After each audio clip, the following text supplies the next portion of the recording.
Assalamu alaikum students, how are you? Contract essentials, kinds, performance of contracts तक आप पहुंच गए। ये सफ़र काफ़ी खुशकुन होगा आपके लिए, क्योंकि कॉन्ट्रैक्ट्स में कोई ऐसी बातें नहीं हैं कि जहाँ पर आपको कोई कैलकुलेशंस करनी पड़े, लेकिन यहाँ पर बातें जो हैं इतनी आसान भी नहीं हैं, क्योंकि यहाँ पे इंटरप्रिटेशंस की बात है और माइन्यूट डिटेल्स को आपको डिस्कस करना होता है। तो हमने परफॉर्मेंस ऑफ कॉन्ट्रैक्ट्स की बात की कि how a contract can be performed. उसमें आपको बताया कि contract can be performed by performance thereof और बाय टेंडर ऑफ परफॉर्मेंस, या इसको आप कह सकते हैं ऑफर फॉर परफॉर्मेंस। आप अगर परफॉर्म कर देते हैं, that stand performed, the obligations of the respective party stand discharge, they are discharge from their obligations. वो परफॉर्मेंस कंप्लीट हो गई, कॉन्ट्रैक्ट परफॉर्म हो गई। If the offer is not according to the terms and the stipulations of the contract, it is not obligatory on the other party, the contracting party, to accept that offer, to accept that tender. तो ये एक offer होगी, और offer जो है that should be unconditional.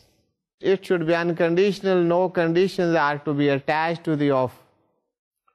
इसके बाद students हमने बात की कि ये रिफ्यूज़ल अगर हो किसी पार्टी से, What is the effect of refusal?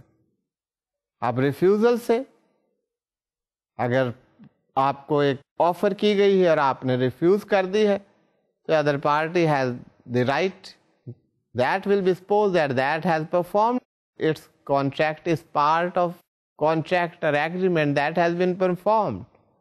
अगर वो चाहे तो इसको रिवोक कर दे, it is voidable on his part. लेकिन अगर वो बाई एक्विसेंस, बाई कंडक्ट उसको जारी भी रखना चाहे, तो with interruptions, with refusal, it can be continued by both the parties if they so Dzire. ये एक्विसेंस क्या है, कंडक्ट क्या है, ये मैंने आपको एक्सप्लेन किया with the examples what is meant by that. अब बात ये है कि who should perform the contract. Contract को परफॉर्म करने की रिस्पॉन्सिबिलिटी क्या है, इस पर हमने बात की। मैं फिर इसको रिपीट करता हूं, इसे ज़रा आप समझ लीजिए। What is meant by that. By performance of contract किसको करना चाहिए, who should perform it. The promisor himself, वो परफॉर्म करे। अगर promisor becomes insolvent, promisor dies, then in that case the promise should be performed by the representative of the promiser. If there are co-promisers, एक के साथ और लोग भी हैं, उन्होंने मिलकर joint liability है, joint promises हैं, उस सूरत में all the co-promisers they are responsible to perform along with the representatives of the party which is not able to perform for one reason or the other. अब ये को प्रोमिसर्स और representatives की जॉइंट रिस्पॉन्सिबिलिटी है to perform under the contract. Reciprocal promises की बात हुई, joint liabilities की बात हुई। परफॉर्मेंस में एक और बात हुई, वो मैं आपको वाजे कर दूं कि परफॉर्मेंस एक specific performance. If you contract or enter into an agreement with a person that very person with whom you are entering into the contract, he is supposed to perform, he will perform it, then he must perform. मुख्तलिफ आपको examples दी कि what will be the cases जहाँ पर ऐसे agreements किए जाते हैं। एक पर्टिकुलर एक्सपर्टीज किसी की हो, तो you believe in that expertise, in those professional qualities and expertise, उससे आप इम्प्रेस होकर वो कॉन्ट्रैक्ट कर रहे हैं उस शख्स। तो ही मस्ट परफॉर्म दैट। अगर एक जर्नल कॉन्ट्रैक्ट है, एग्रीमेंट है, then you can enter into an agreement with a person and it is up to him to get it implemented, to get it performed by the persons whom he may employ. He may engage other persons. वो और services ले सकता है लोगों की और उस contract को वो परफॉर्म कर सकते हैं। तो ये परफॉर्मेंस के बारे में हमने बात की। फिर liabilities of the joint promisor की बात हुई कि ये उनकी जॉइंट लाइबिलिटी है। इफ से 4 persons make a promise with a person to perform under a contract, one of them can be compelled to perform the obligations of all of them. वो joint responsibility है, joint obligation है, तो the other party can compel a single person. लेकिन उसके बाद फिर आपको ये बताया गया कि अगर if a single person or the 2 persons out of 4 जो भी situation हो they perform, अब उनका ये right है कि from the other parties they have the right to recover the amount to the extent of the share which they had to bear. तो ये परफॉर्मेंसेस की हम बात कर रहे थे, तो इसके बारे में ये अभी तक बात जो हुई है टाइम की, प्लेस की, रिस्पॉन्सिबिलिटी, हु कैन परफॉर्म, तो ये तमाम बातें जो हैं हमने बड़ी डिटेल में with the help of the illustrations those were brought to your knowledge और आप उन चीज़ों को समझ गए हों। अब जैसे मैंने बताया कि this is the beauty of law, कि अब बात होगी time and place. What is the time, what is the proper time where one should perform, what is the place where he should perform. तो ये सारी चीजें बाकायदा एक सेक्शन में आपको बताया जा रहा है कि what is meant by the time of performance. अब सेक्शन 46 आप देखिएगा, where by the contract a promisor is to perform his promise without application by the promisee and no time for the performance is specified, the engagement must be performed within a reasonable time. हमने देखा कि section 46 में कि time जब mention ना किया हो कि किस टाइम पर ये परफॉर्म करना है, तो वहाँ पर a reasonable time उसमें परफॉर्म करना चाहिए। अब ये reasonable time there may be the different interpretation. कोई ये कह सकता है reasonable time that is 2 days, other can say these are 2 years. तो reasonable time को ये कहा गया है, reasonable time is a matter of fact and it would differ situation from business to business, from engagement to engagement. It depends कि आपका agreement किस चीज़ के बारे में। अब ये customs of trade those will decide कि अगर आपने इंपोर्ट्स की हैं और आपने कंसाइनमेंट को रिलीज करवाना है तो उसके लिए रीजनेबल टाइम क्या होगा। कोई पेरिशेबल कमोडिटीज आ रही हैं, उनके रिलीज के लिए रीजनेबल टाइम क्या होगा। ये ना हो कि पोर्ट पर आएँ और आफ्टर 7 days के बाद वो चीज़ें जो है वैसे ख़त्म हो जाएं। Those are perishable commodities. तो ये तमाम बातें देखनी होती है कि ये एंगेजमेंट किस किस्म की है, ये एग्रीमेंट आपका किसके बारे में है। ये तमाम फैक्टर्स जो हैं ये आपको डिसाइड करेंगे कि रीज़नेबल टाइम क्या है। एंगेजमेंट पे डिपेंड करेगा, इवेंट पर डिपेंड करेगा। स्टूडेंट्स फॉर इंस्टेंस, आपने लोन लिया है किसी बैंकिंग कंपनी से, तो वहाँ पर रिकवरी का रीज़नेबल टाइम क्या होगा। अब reasonable time which has been fixed under law, that is 3 years. 3 years is a reasonable time for the recovery of the debt by the creditor. अगर कोई creditor अपना debt 3 years तक recover नहीं कर सकता या वो नहीं करता, तो he will lose the right to recover it.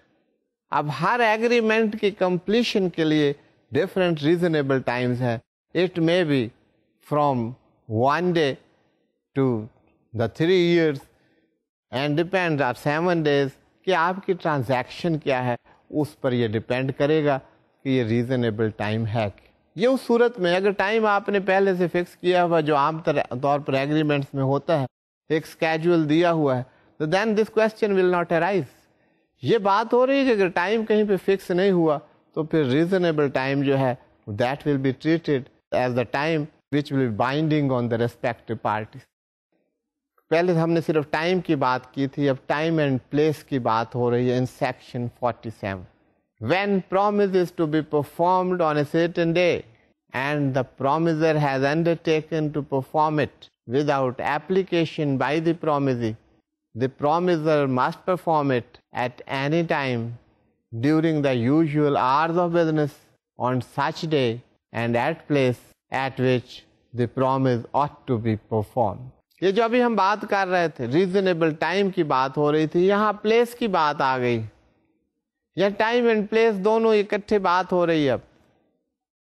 अब बात ये हो रही है कि when a promise is to be performed on a certain day, यहां पर टाइम तो दिया हुआ है कि you have to perform it on such and such date.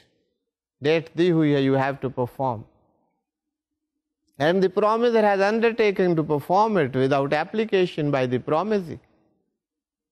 अब एग्रीमेंट ये है कि प्रॉमिसी को एप्लीकेशन देने की जरूरत नहीं कि आप परफॉर्म कीजिए। The promiser can perform it. The promiser may perform it at any time during the usual hours of business. अब यहां पर टाइम फिक्स नहीं हुआ, डे दे दिया गया कि इस डेट को आपने परफॉर्म करना है। अब वहां पर टाइम मेंशन नहीं हुआ कि you have to perform at 12 o'clock और 9 o'clock और at 12 p.m. or 12 a.m. No time is given. So students, अगर कोई टाइम ना दिया हो, डेट दी हो, गिवन डे आपके पास है कि इस दिन आपने इसको परफॉर्म करना है, टाइम आपको नहीं दिया, तो वो जो बात हम कर रहे थे रीजनेबल टाइम में जिसका जिक्र हुआ वो सेक्शन 47 में उसकी बात हो रही, that will be performed at any time during the usual hours of business on such day। ये टाइम की बात हो रहा है, तो यूजुअल आवर्स ऑफ बिजनेस जो है उस डेट को उसमें आप परफॉर्म कर दें, ये रिस्पॉन्सिबिलिटी। और प्लेस की बात ये हो रही है, and at a place at which the promise ought to be perform. अब वो एक ऐसी जगह पे आप परफॉर्म करेंगे जहाँ पे इस तरह के प्रॉमिस को आपको परफॉर्म करना चाहिए। अब यहाँ पर आपको नहीं दी हुई, अगर वो कहते हैं जी आपने परफॉर्म करना है, उन्होंने बता दिया कि डिलीवरी ऑफ गुड्स है, आपने हमें डिलीवर करना है, तो आप उस जगह पर ले जाएंगे। They can take you to their godowns. अगर आपको डिटेल और डेस्टिनेशन हर चीज़ बताई हुई है, you don't have any problem, you will perform that. अगर किसी ऑफिस में आपने कोई ऑब्लिगेशन परफॉर्म करनी है, ये हमेशा गुड्स की बात नहीं होती, एग्रीमेंट्स आर देयर जहाँ पर आपकी प्रेजेंस ज़रूरी है। You have to execute different documents, you have to make the payments. तो ये तमाम एग्रीमेंट्स और जो कॉन्ट्रैक्ट्स होते हैं उसमें सेल ऑफ गुड्स और सप्लाई ऑफ गुड्स और परचेज ऑफ गुड्स, देयर में be so many kinds of agreements. उसकी नेचर के हिसाब से आपने परफॉर्मेंस करनी। It may be the execution of the papers or signing of the agreements or the execution of the agreement, execution of the sale deed। ये भी एक कि ये आपने सेल डीड एग्जीक्यूशन करनी है, ये आपने डॉक्यूमेंट्स रजिस्ट्रार के पास फलां दिन तक रजिस्टर करवा देने।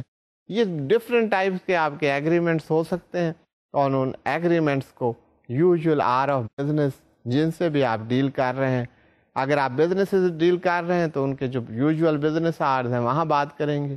किसी ऑफिस से डील कर रहे हैं तो उनके जो ऑफिस टाइमिंग्स हैं वो बात करेंगे।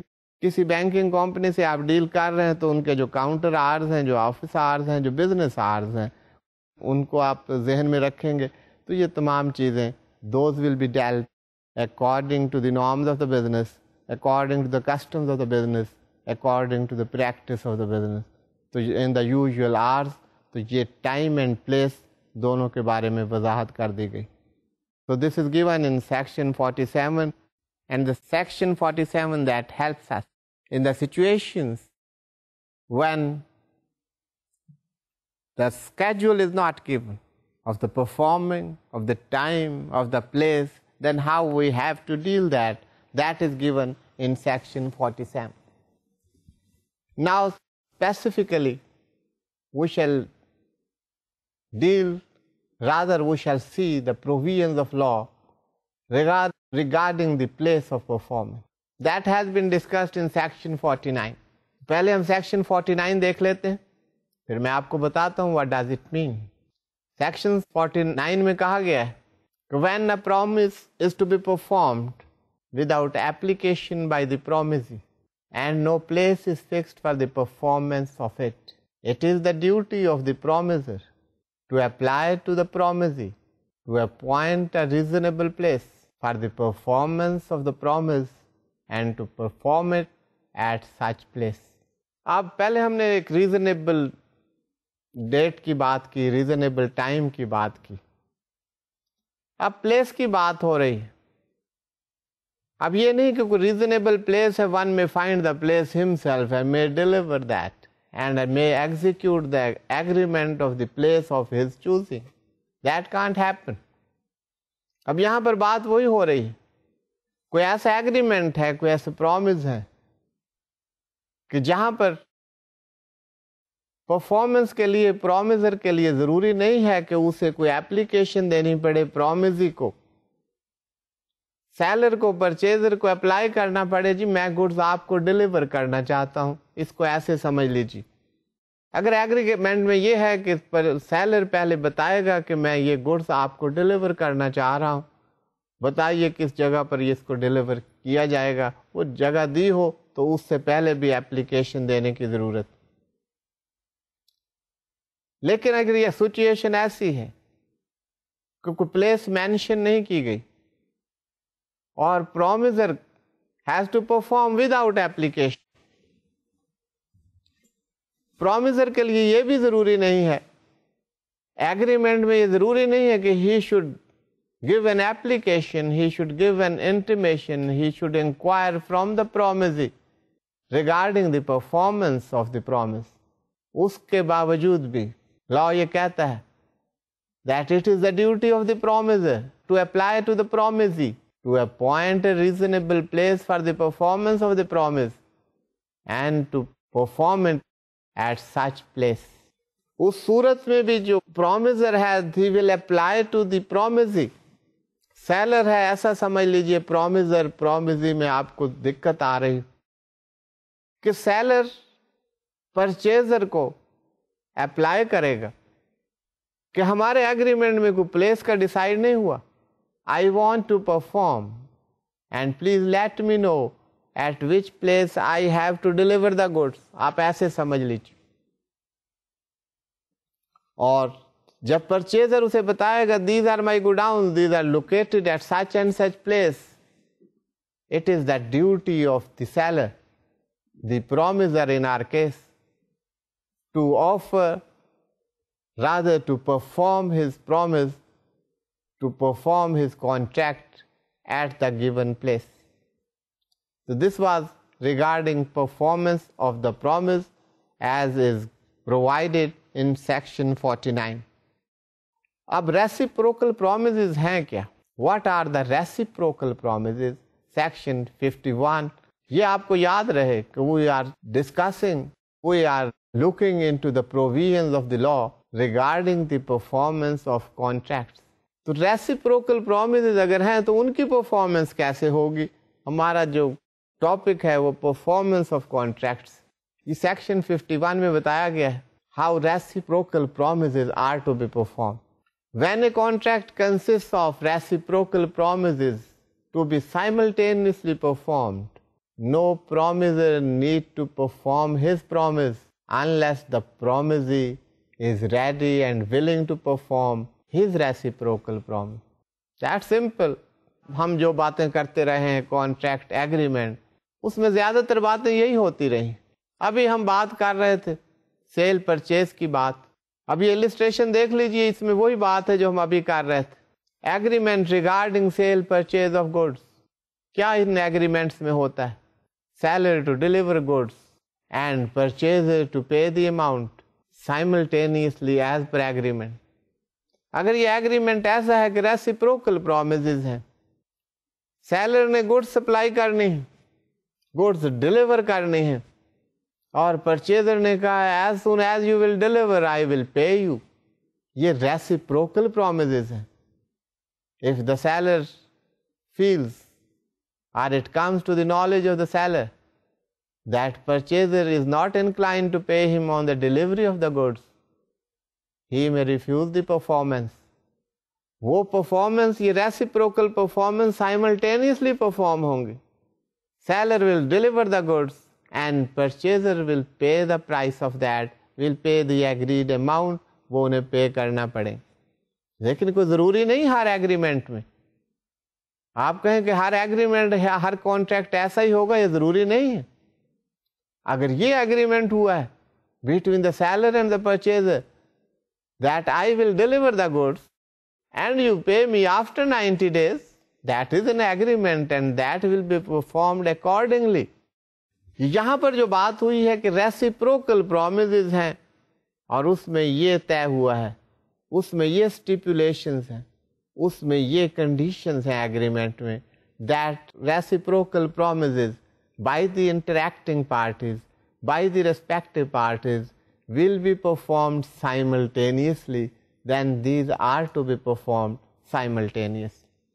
आपने इस एग्जाम्पल से आपको वाज़े हो गया और बार बार हम ये एग्जाम्पल दे चुके हैं और आप रोज़मर्रा की ज़िंदगी में देखते हैं कि सेल परचेज इसी तरह हो रही होती.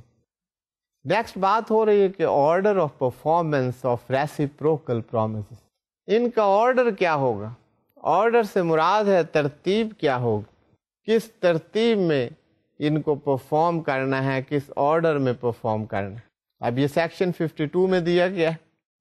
Where the order in which reciprocal promises are to be performed is expressly fixed by the contract, they shall be performed in that order. And where the order is not expressly fixed by the contract, they shall be performed in that order which the nature of the transaction requires.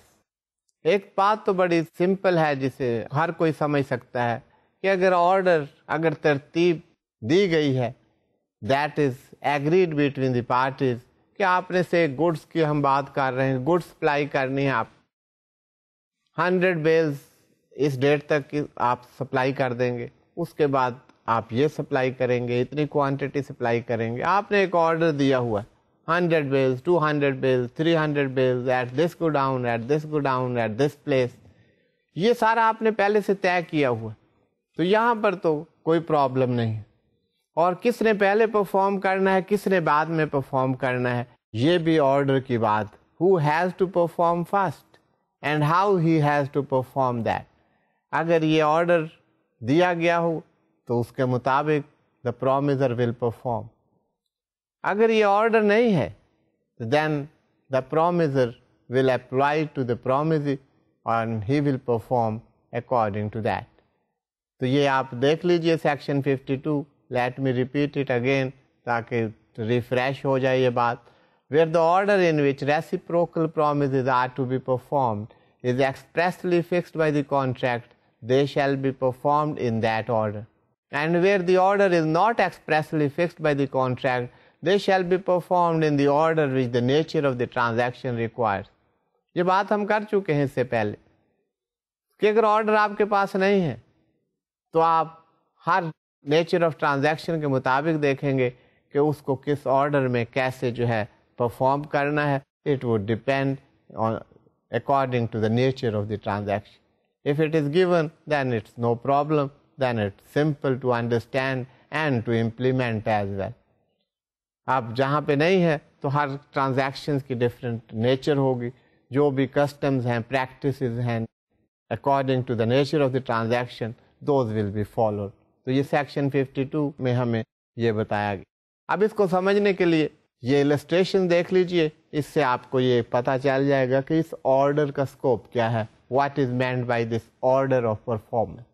Mister Yasir enters into a contract with mister Faisal to construct a house according to the site plan against the payment of the agreed amount. ये example है कि एक site plan दे दिया गया है, construction of house के लिए एक एग्रीमेंट है.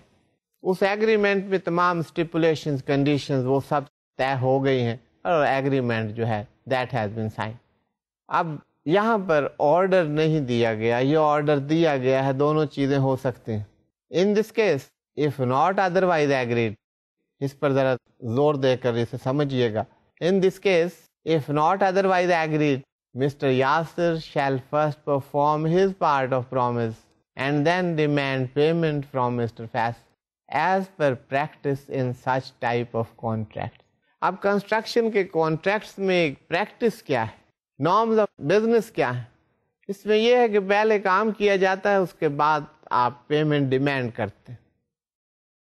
लेकिन यहाँ पर बात यह हो गई कि इफ नॉट अदरवाइज एग्रीड, अगर तय ये हो गया है, अगर कोई कॉन्ट्रैक्ट इस बात का हुआ और कॉन्ट्रैक्टर ने ये बात तय कर ली आपसे कि आप एडवांस पेमेंट करेंगे, उसके बाद वो काम करेगा। If you have agreed that way, ये जो मैंने इफ नॉट अदरवाइज एग्रीड की बात की थी, तो उस सूरत में you will have to make advance payment because you have agreed to that. लेकिन अगर कोई ऐसा एग्रीमेंट नहीं है तो फिर यूजुअल प्रैक्टिसेस ऑफ बिजनेस के मुताबिक पेमेंट होगा। और usual practice as you know in such type of transaction, in such type of contracts is that the work is accomplished, work is completed and then payment is demanded. तो यहाँ पर जो contractor है mister Yasir, he will perform his part of contract first and then he will demand payment from Mr. Faisal. ये order of performance है, ये इस order में इसकी परफॉर्मेंस होगी। First the promisor will perform, then promisee will perform if not otherwise agreed. अगर ये agree हुआ है कि पहले प्रोमिसरी परफॉर्म करेगा, he will make advance payment, उसके बाद काम होगा, तो देन दैट विल प्रिवेल। लेकिन अगर ऐसा नहीं है तो usual practice, usual customs, usual norms of business, उनके मुताबिक जो है there will be the order of performance. तो ये ऑर्डर ऑफ परफॉर्मेंस की बात हो रही। एक और आप एग्जाम्पल देख लीजिए। In the illustration above, if it is agreed that Mr. Yasir will construct the building on availability of material which is to be made available by Mr. Faisal, तो इसमें क्या होगा, वही एग्जाम्पल हम ले रहे हैं, लेकिन यहाँ पर वो कहते हैं कि ये एग्री हुआ है कि वो कंस्ट्रक्शन उस वक्त करेगा कॉन्ट्रैक्टर जबकि काउंटर पार्टी उसको मटेरियल प्रोवाइड करे। अब इस केस में क्या होगा, the material is to be provided and then the performance is to be made. ये ऑर्डर की हम बात कर रहे हैं, ऑर्डर को ध्यान में रख। In this case mister Faisal shall have to make the material available, after that mister Yasir shall perform his part of promise. अब यहाँ ऑर्डर चेंज हो गया, क्योंकि एग्रीमेंट जो आपने किया है, जो आपके स्टिपुलेशन और कंडीशंस हैं, वो तो हर एक पर डिपेंड करता है। अब यहाँ पे नॉर्म्स ऑफ बिजनेस की बात नहीं है, यहाँ पर बात ये है कि you have a condition and stipulation in your agreement that Mr. Yasir will perform on provision of the material by you. अगर आप उसे मटेरियल देंगे तो वो अपना काम करेगा। If that is not provided, he will not perform. जबकि हमने पहले बात की थी कि he will first perform and then he will demand payment from him. But here he will perform on receipt of the required material for construction which has been agreed from the counterparty. तो ये आपने situation to situation देखना है कि order of performance कैसे होगा, किस तरह होगा, क्या होगा। अब कोई पार्टी परफॉर्म नहीं कर रही, there are the obligations of the respective parties. A party fails to perform, what will be the liability of the party preventing the performance. अब एक पार्टी है जिसकी वजह से परफॉर्मेंस नहीं हो सकती। यहाँ पे there are two parties, one is ready to perform, लेकिन दूसरी की वजह से वो परफॉर्म नहीं कर सकती। What would happen? पहले हम सेक्शन 53 देख लेते हैं कि what is that, जिसमें ये दिया गया है कि क्या लायबिलिटी होगी। When a contract contains reciprocal promises and one party to the contract prevents the other party from performing his promise, the contract becomes voidable at the option of the party so prevented, and he is entitled to compensation from the other party for any loss which he may sustain in consequence of the non-performance of the contract. काफ़ी तवील हो गया है ये sentence, लेकिन इसको इसी तरह हमने पढ़ना है और समझना है। बात मैं आपको बता देता हूँ इन अ वेरी सिंपल वे कि अगर there are contract between two parties, you know that एक पार्टी वो तैयार है टू परफॉर्म और to perform his part of promise, लेकिन दूसरी पार्टी जो है उसकी वजह से कोई रुकावट आ जाती है तो he is not able to perform. यही बात जो अभी हम कर रहे थे, चले यहां तक वही एग्जाम्पल ले लेते हैं। ये कंस्ट्रक्शन का कॉन्ट्रैक्ट जो हो रहा था, इसमें अगर आप मटेरियल प्रोवाइड नहीं करेंगे तो contractor will not be able to perform. He is willing to perform, he is asking you to provide the material but you are not providing him. It means you are preventing him from performance. तो इस सूरत में क्या होगा, जिस party को आप prevent कर रहे हैं, आपके कॉन्ट्रैक्टर के पास ये राइट होगा कि वो इस कॉन्ट्रैक्ट को अवॉइड कर सकता है। You must be remembering what voidable contracts are. This is a contract which is voidable at the option of your contractor because he has been prevented from performance of the contract by virtue of not supplying the material to him. आपने वो material उसको supply नहीं किया, इस वजह से you have stopped the performance by the contractor. So now it is voidable at the option of the contractor और उसको ये भी राइट है इसमें कि he can claim compensation for any losses or damages from you. ये illustration जो number 1 है, ये मैं आपको पहले ही बता चुका हूँ during the course of discussion. आप इसको पढ़ना चाहें तो पढ़ लीजिए, that is on your slide. Contract regarding construction of house with stipulation that it is the duty of the promisee to supply the material to the promiser. What would be the effect that I have explained to you. ये आपको एक इशारा दिया है कि इसमें क्या होगा, यू नो दैट, और ये हम बहुत दफ़ा ये बात कर चुके हैं। अब बात हो रही है कि डिस्चार्ज ऑफ कॉन्ट्रैक्ट क्या है। What is the discharge of contract by the way? Discharge of contract means that different party have certain obligations. अब ये ऑब्लिगेशंस कब पूरी हो जाती हैं? When one is discharged of his obligations and liabilities and responsibilities under the contract. This is the topic. What are different modes of discharge of contract? ये कब होगा कि ये कहा जाएगा that respective parties have performed the contract. इसको कहते हैं हम discharge of contract, that discharge of the respective obligations and the liabilities by the interacting parties, by the contracting parties, or by the parties to a contract. There are different modes. A contract shall be treated to have been discharged by performance. ये तो simple बात है, जो भी interacting parties हैं वो अपने अपने ऑब्लिगेशंस को पूरा कर दें। ये हम पहले भी बात कर चुके हैं। That contract shall be treated to have been discharged. Both parties have discharged their parts of obligations they have performed under the contract. So by performance of a contract stands discharged. This is the discharge of the contract. By impossibility of performance, ये एक तरीका है जिसमें कहा जाएगा the contract stand discharged. Agreement of the parties, operation of law, breach of contract. अब ये पहले हम कह रहे हैं परफॉर्मेंस ऑफ कॉन्ट्रैक्ट, आखिर में हम बात कर रहे हैं ब्रीच ऑफ कॉन्ट्रैक्ट। तो इसमें ब्रीच ऑफ कॉन्ट्रैक्ट के किसके पार्ट पर डिस्चार्ज ऑफ कॉन्ट्रैक्ट होगा, इसको हम डिटेल्स में देखते हैं 1 by 1 कि हाउ इट हैपन्स और इनका स्कोप क्या है।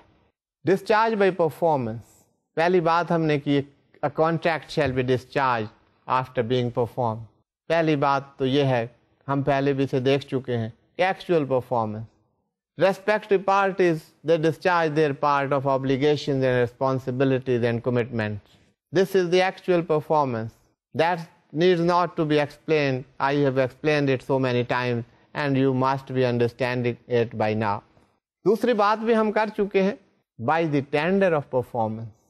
अगर performance tender की जाए तो ये भी एक तरीका है कि one has discharged his part of obligation.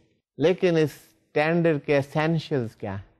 ये हमने बात की थी कि टेंडर किसको कहते हैं, टेंडर ऑफ परफॉर्मेंस या ऑफर ऑफ परफॉर्मेंस। इसके लिए essentials of a valid tender क्या है? It should be unconditional. We have discuss that कि इसके अंदर कोई कंडीशंस नहीं लगाई जाएंगी। ये भी हम बात कर चुके हैं that the tender, the offer would be made at the proper time and place. उसके बाद tender should be in entirety as per stipulations of the contract. जो stipulations है आपके एग्रीमेंट की, कॉन्ट्रैक्ट की, उसको उस entirety में होना चाहिए।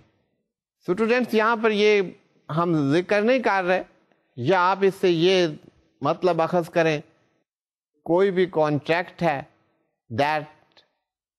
that should be performed in entirety or in one go.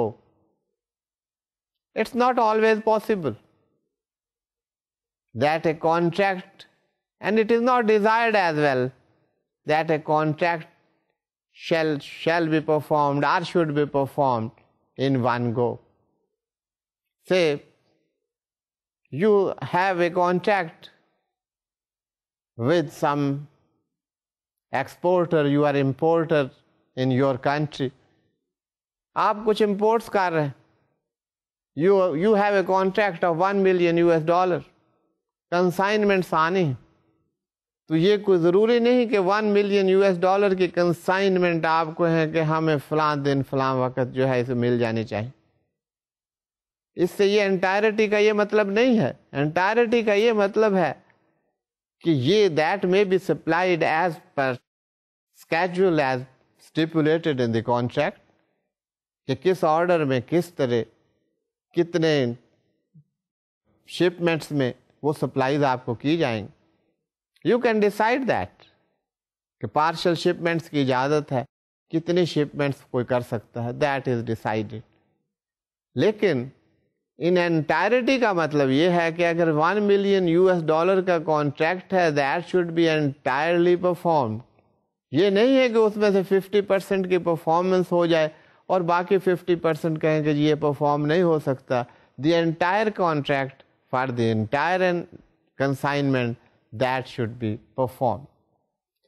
अब एसेंशियल्स की बात हम कर रहे हैं कि एसेंशियल ऑफ टेंडर क्या होगा। अभी हम परफॉर्मेंस ऑफ कॉन्ट्रैक्ट की बात कर रहे थे कि performance by performance a contract stand discharge. एक तो एक्चुअल परफॉर्मेंस है, होली परफॉर्म हो गया। दूसरी बात हो रही है टेंडर ऑफ परफॉर्मेंस, कि ऑफर की गई है परफॉर्मेंस कि that we want to perform it. So students, what are the essentials of a valid tender, तो वो हम बात कर रहे हैं। In case of tender relating to the delivery of goods, the promisee should be provided opportunity to examine the goods according to the stipulations of the contract. अब ये promisee को टेंडर ऑफ परफॉर्मेंस सिर्फ ये नहीं है कि हमने कहा by tender of performance the contract shall stand discharged. दूसरी पार्टी के भी कुछ राइट्स हैं। आपने ऑफर की, लेकिन ऑफर ऐसे करें, उसको इतना टाइम दें कि वो जो गुड्स हैं उनको एग्जामिन कर सके, उनको इंस्पेक्ट कर सके, उनके क्वालिटी को वो देख सके। तो that opportunity should be provided. ये नहीं कि आप कहें जी I am going to perform and after 5 minutes this contract shall stand perform. इसको टेंडर ऑफ परफॉर्मेंस नहीं कहेंगे। Reasonable proper opportunity is required to be provided to the other party. Next, tender must be offered to a person who is able to perform the promise under the contract. अब आपका contract हुआ है, आप कहें जी मैंने tender कर दिया, मैंने एक ऑफर प्रॉमिस की दे दी थी। किसको दे दी? आप जाते हैं किसी बिजनेस हाउस में, ऑफिस बंद हो गए, वहां कोई सिक्योरिटी गार्ड खड़ा हुआ, उसे कहते हैं I am ready to perform, और आप उसको एक लेटर लिख कर दे आते हैं। वो ना उस लेटर को समझता है, ना उसे पढ़ना जानता है, ना उसके कंटेंट्स हैं। Neither he is the person who has to perform under the contract. तो ये टेंडर ऑफ परफॉर्मेंस नहीं है। You must send your performance, address your performance to a person who can perform it. आप security guard को address करें letter और उसे दे दें, आप कहें देखें जी मैं तो I was ready to perform, I had tendered my inclination to perform it. I had given my offer to perform. तो यहाँ पर वाज़े किया गया है ये टेंडर ऑफ परफॉर्मेंस नहीं है. This is not a tender. ये वैलिड टेंडर का तरीक़ाकार नहीं. Tender to be made to the promisee, आप उस प्रोमिसी को करें, और हिज एजेंट, आप उसको करें या उसके किसी एजेंट को करें, किसी रिस्पॉन्सिबल पर्सन को करें जिसका उस डीलिंग से ताल्लुक.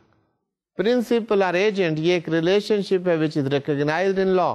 प्रिंसिपल को नहीं कर सकते तो ड्यूली ऑथोराइज्ड एजेंट जो है उसको आप कर सकते हैं. You make the offer to the principal और द एजेंट, प्रोमिसी को करें या उसके एजेंट को करें, that is a valid tender. उसके अलावा जो टेंडर है that will not be treated as valid tender. In case of joint promisee, tender can be made to any of the joint promisees. हाँ जी, कोई जॉइंट प्रोमिसी है, आपने देखा था अभी हमने थोड़ी देर पहले हमने जॉइंट प्रोमिसी की बात की.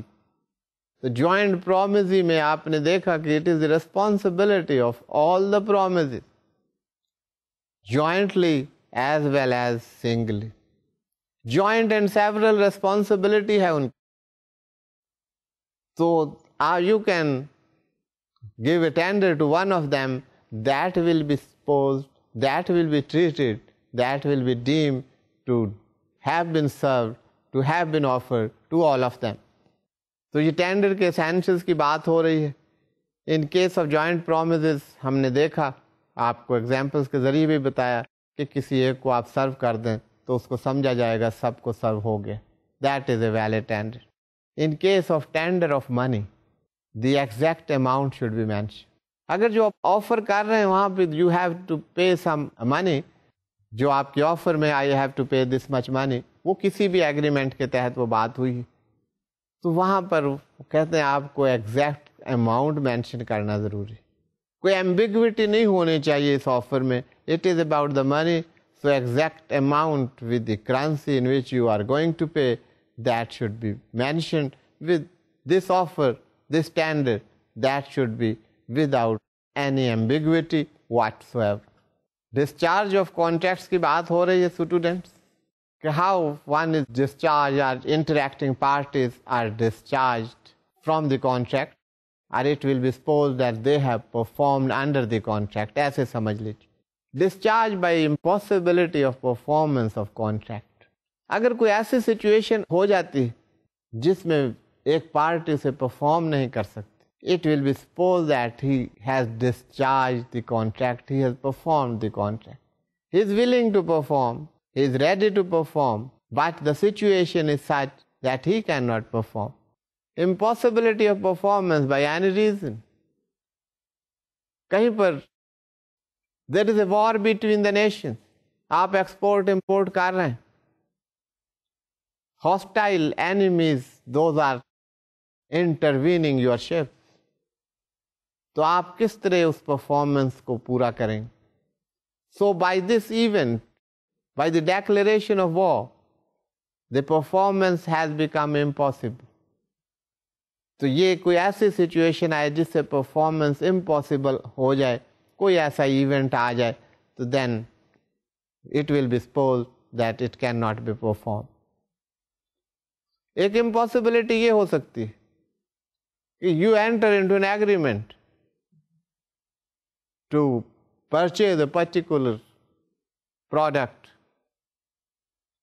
Particular item. अब आपका एग्रीमेंट होता है से आप एक खास किस्म का हॉर्स जो है वो खरीदना चाहते हैं, आप बड़े शौकीन हैं, आप ढूंढते हैं, you are interested in horses, एक खास हॉर्स है, पर्टिकुलर हॉर्स, उसका आपका एग्रीमेंट हो जाता है. Before the delivery of that horse to you, the horse dies. What would happen? Now it has become impossible to perform. वो वॉर की मिसाल थी, तो वॉर खत्म हो जाएगी, उसके बाद परफॉर्म हो सकता है. Now the subject matter is no more there. It has become impossible for the other party to perform it, and he cannot perform it. तो ये he will be discharged of his liability. The contract shall be deemed to have been performed. So this performance, by the impossibility of performing it, the respective parties are discharged of their obligation. तो ये law इसको recognize करता। अब agreements to do impossible act, कोई ऐसे agreement करते हैं आप, कोई impossible acts which are beyond any stretch of imagination कि ये हम कर लेंगे। कि आप कहते हैं we can discover the gold mines by magic, आप एग्रीमेंट में एंटर हो जाते हैं किसी से। Now this is an impossible act, by magic gold mines discover नहीं हो सकती, तो such an agreement is void and this is one of the modes that a contract stand discharge, that is a void agreement. तो students हम performance of contracts की बात कर रहे थे, उसके बाद हमने बात की कि what is the discharge of contract, how the respective party stand discharge from their obligations, how the contract stands perform. एक तो बाय परफॉर्मेंस है, उसके बाद डिफरेंट हमने तरीके देखे, discharge by impossibility, agreement to do impossible thing. तो ये हम डिस्चार्ज ऑफ कॉन्ट्रैक्ट की बात करेंगे। तो आज यहाँ तक काफ़ी है, इसे आप पढ़िएगा, इसे समझने की कोशिश कीजिए। We shall continue with that till next session. It is खुदा हाफिज़। Thank you for being with me.